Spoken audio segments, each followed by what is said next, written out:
বন্ধুরা দেখো, এটা আলু কচু, তোমরা কি বলো জানি না, মাটির নিচে হয়।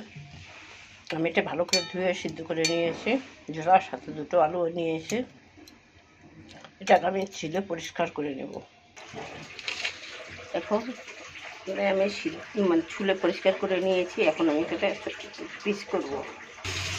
পেটে রেডি করে নিয়েছি। লাগবে আমার তেঁতুল, শুকনো লঙ্কা, পেঁয়াজ, টমেটো। কড়াই বসিয়েছি, তেল ঢেলে দিলাম।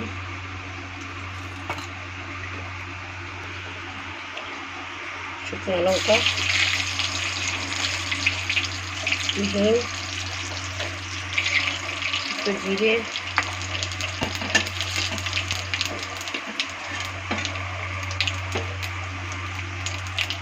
পেঁয়াজ কেটে,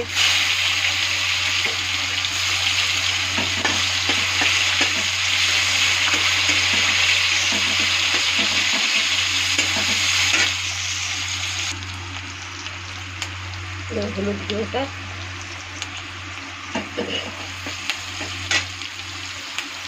টমেটো,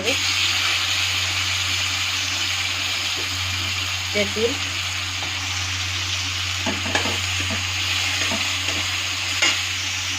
স্বাদ অনুসারে লবণ,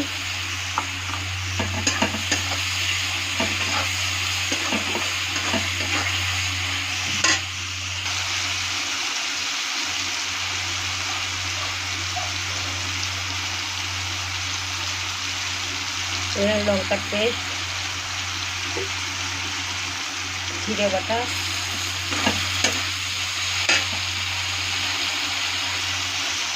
আদা বাটা,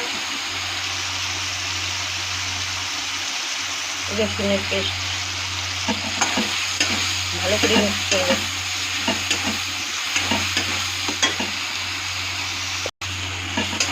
মশলাটা ভাজা ভাজা হয়ে গেছে, এর মধ্যে দিয়ে ঢেলে দিলাম।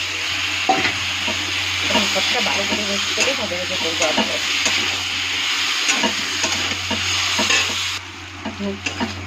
সুন্দর ভাজা ভাজা হয়ে গেছে। এর মধ্যে জল দিয়ে দেবো, দিয়ে ভালো করে মিক্স করে দিচ্ছি।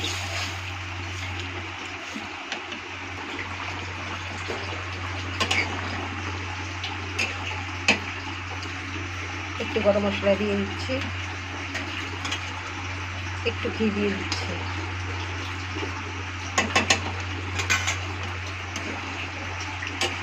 ভালো করে নাড়িয়ে চেড়ে